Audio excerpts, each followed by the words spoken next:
as we watch these flames and remember these stories, we are so aware that as living survivor numbers dwindle, it is an even greater honor to hear stories from people who went through it.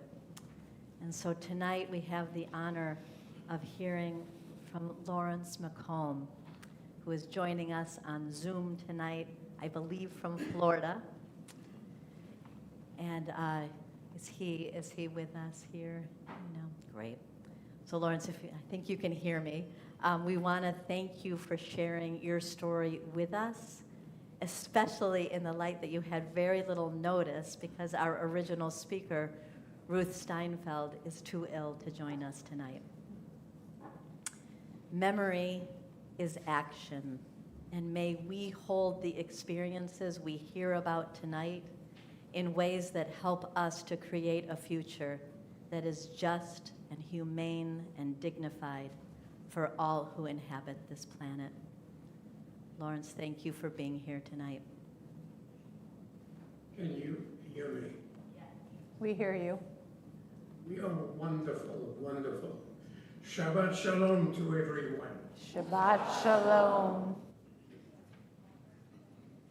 I was born Marcel Fachler, a nice German Jewish name. And I was born on the 3rd of September, 1939. And when the Germans invaded Belgium in 1941, I was put immediately in an orphanage by my father and my mother. The reason for that is that I am part of Sephardic Jews, not the Ashkenazis. I'm dark-faced, and 50 other Jewish children that were put in the orphanage. The orphanage, by the way, was run by Madeleine Sorel, a Christian woman, and her two sisters, and aided by 3 Catholic priests. So when the Germans came to the attic, because of the color of my skin, I was immediately whisked away to the attic. But before that, to hide all these Jewish names, the Belgian underground gave us a new identity. So, being born Marcel Fachler, I became Lawrence Allen McColm, a nice Irish name. Anyway, Germans came looking for Jewish children at the orphanage. I was immediately whisked away to the attic. And in the attic, you had oil drums, a bit like the 44-gallon drum that you have here in the United States. I was put in an empty oil drum, and on the drum it said motorie, motor oil in Dutch. The 3 O's were drilled, and that's how I could breathe. A full stop with stinking oil was put on top. You may well ask, how do you keep a young 18-month-old baby, a 1-year-old, a 2-year-old, a 3-year-old, quiet in total blackness for 1 hour at a time? Very easily. You give him a glass of red wine. And then fall asleep immediately. By the way, I've never stopped drinking red wine. It was horrific, I can assure you. But happily, Madeleine Sorel, who was running the orphanage with the 3 Catholic priests, sprinkled black pepper around the drum. And when the dogs came into the attic looking for Jewish children, the dogs smelled the black pepper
toilet sheets were put over my shoulders. I had to wear a dunce cap on my head and face the wall for half an hour at a time, and all the other children laughed at me. Just think at what it does to your psyche. Let's move forward a bit, because we don't have that much time for too many of the details.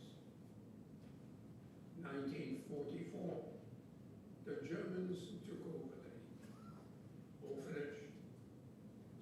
All the other Jewish children were scattered around to other orphanages. I was put in a farm, and the farmer had no children, so I was all alone. Finally, freedom. Absolute freedom. Open fields. I could run around. I saw little animals. Chicken, a goose, almost a cow. I didn't know the difference between a cow and a bull. I made one mistake. I tried to befriend the bull. And when I did that, he charged, and I had to run for my life and barely made it over the fence. Let me tell you, for many years after that, I had nightmares that the bull was charging me and was about to devour me. When I woke up, happily, I don't have those anymore. 1945, my parents came to pick me up. We lived in Brussels, the capital of Belgium. I went to school, back to prison.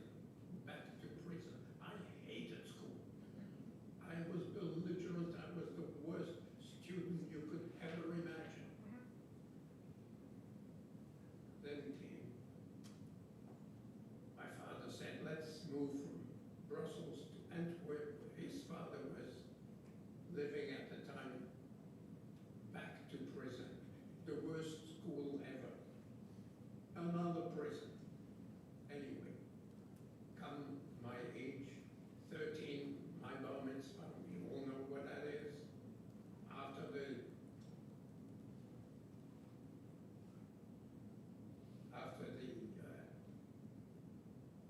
presentation that I did at the synagogue, I was walking in the park and I was accosted by 4 young men. They asked me if I was Jewish, and I didn't answer, so they attacked me. They took all my clothes off, ripped them off, and there I was, naked in the street. They looked at my crotch and said, "You are circumcised, and therefore you must be Jewish." They started kicking me, punching me, spitting on me, and urinating on me. Yes, pissing on me. Happily, there was a policeman nearby, and he took me to the hospital. And that was a defining moment of my life. From that day onwards, I wanted nothing to do with Jews. I never dated a Jewish girl. I never associated with Jews. I didn't want to listen about anything to do with Jews. So much so that at the age of 18, I went to the authorities and changed my name officially from Marcel Fachler to Lawrence McColm. Very Irish name. Time goes by. At the age of 15, I was such a bad student that I was kicked out of school. And the reason I was kicked out of school is because I didn't like one of the teachers. So I brought a big bell, an enormous bell, into the classroom, and I started ringing it when he was giving his lecture. I was immediately taken to the headmaster, who took my pants down and hit me with a cane so hard that I couldn't sit for 3 days. I'm sure that some of the teachers if they're in the audience today, would like to bring this punishment back. Time goes by, and I was kicked out of school at the age of 15 because I was such a bad boy. Never did any homework. I hated school. Anyway, my father said, you have to have a profession. I became an apprentice to a diamond dealer because Antwerp, Belgium was the diamond capital of Europe. And I liked that because I was able to roam around and talk to people. At that time, I was dating a Catholic girl, of course. My father died when he was 56. My mother didn't like that girl at all, so she shipped me to Sydney, Australia, 10,000 miles away. And that did the trick. So, in Australia, I sold diamonds to the jewelers. I went to all the opal mines. I traveled the world, especially Germany and the United States, to sell my goods. I married a Catholic girl, of course. We had a daughter. And because I was traveling so much, 9 months of the year, divorce ensued, and we separated. Unfortunately, it was a bad divorce, and I didn't see my daughter for 30 years. Obviously, we're not very close, and she only reconnected when her mother died. So, time goes by. I wanted to expand my business. I moved to Hong Kong, and that was a much larger market. Expanded into rubies, sapphires, and emeralds, and ran around the world. Every 6 weeks, I took a plane to go around the world. 1988, one of my best customers in all places, Cleveland, Ohio, asked me to come and join him to expand his business. I did that, and I stayed with him a few years. And after, I think, 3 or 4 years with him, I opened my own jewelry-only pawn shop, which was very, very successful.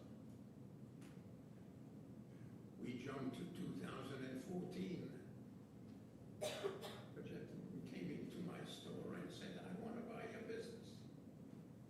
I said, I'm not selling. I like it. I'm doing very well. He says, let me make you an offer. So a Jew does not accept an offer. Anyway, the offer was so good that my wife and I decided to sell. By the way, when I came in 1988, that's when I met my future wife, and she was Jewish, and I dated her. I was 55 years old. Sold the business. We decided to move to Naples, Florida. And driving around Naples, Florida, I saw a big sign that said Holocaust Museum. I went inside. I had nothing better to do. And after talking to the people there for 3 hours, they persuaded me to tell my story in detail to audiences like yours. Students, schools, colleges, universities, synagogues, anybody who wants to listen. And that was the second defining moment of my life. Finally, at the age of 75, I accepted being Jewish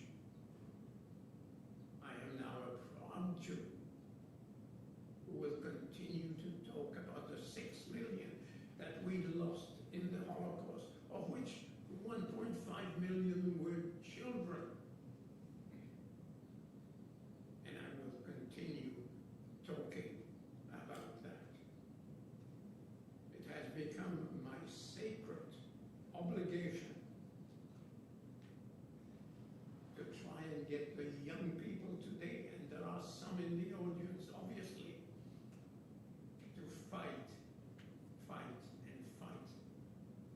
against anti-Semitism, against Jew hatred, and against racism. All three are exactly the same. How to fight? You have to find that for yourself. And that is my message to the youth of today. Thank you for listening. It's been a privilege. Thank you.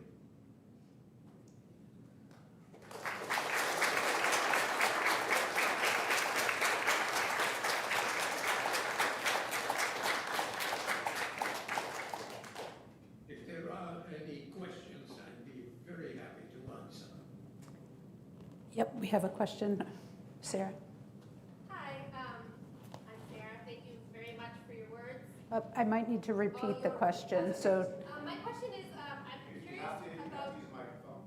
Okay. Can you just repeat? Let Brother hear you. I'm just gonna, it's all right.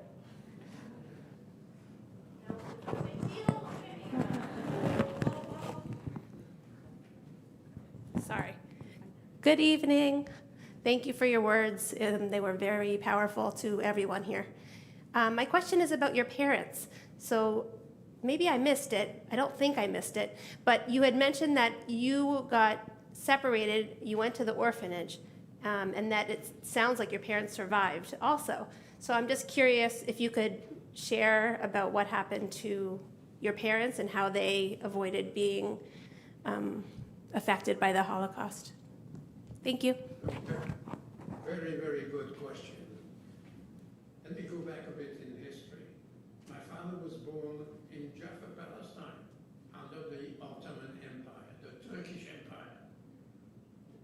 Turkey and Germany were allies during the Second World War, and therefore, after going to the Turkish embassy in Brussels, the capital of Belgium, he asked for a Turkish passport, and because of that, he didn't have to wear the yellow Jewish star that all Jews had to wear.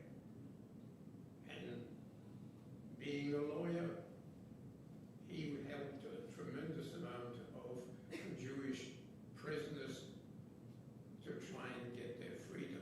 My mother, on the other hand, was born in Berlin in 1915, and she had to wear the Jewish star, and she, for 4 years, was able to get hidden in attics and in cellars. So this is what happened to my parents. Any other questions?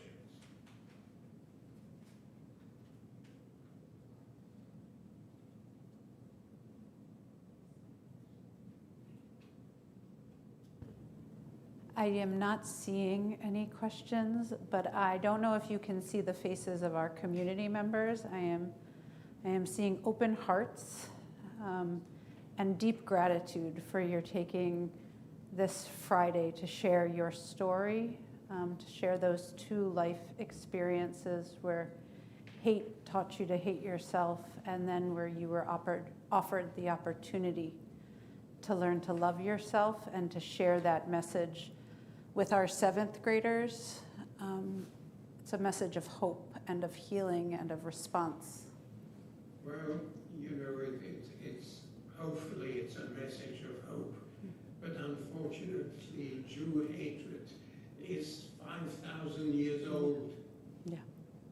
Nothing has changed. Yeah.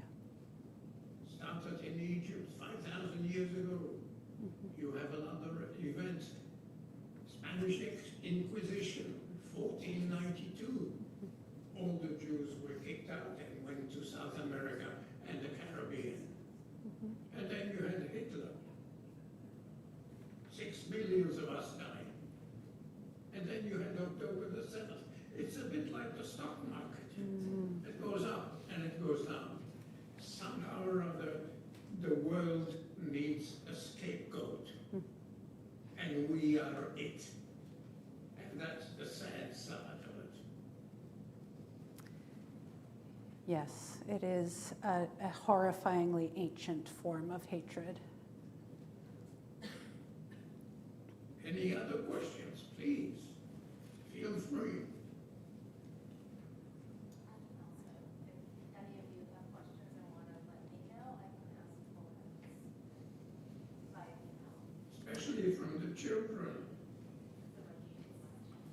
I think it might be too much to speak into our sanctuary here on this Friday night for some of our seventh graders, but we are going to collect some questions from them with your permission and send them to you, if that would be all right. Absolutely, and I'll be happy to do a Zoom and answer them the best way I can. Thank you. Thank you. I deeply appreciated how you ended I appreciated so much of what you said, but how you ended your talk to our seventh graders about the challenge that they face, but also I heard in your voice or in your words a belief that perhaps they can face it, and that it is our youth that we put our hope in, that if they learn these lessons young enough, if they learn that racism and Jew hatred and anti-Semitism are all pieces of that same hatred, that they are our hope, they are our response. And I want to thank you for those words and that message. Well, it was my pleasure.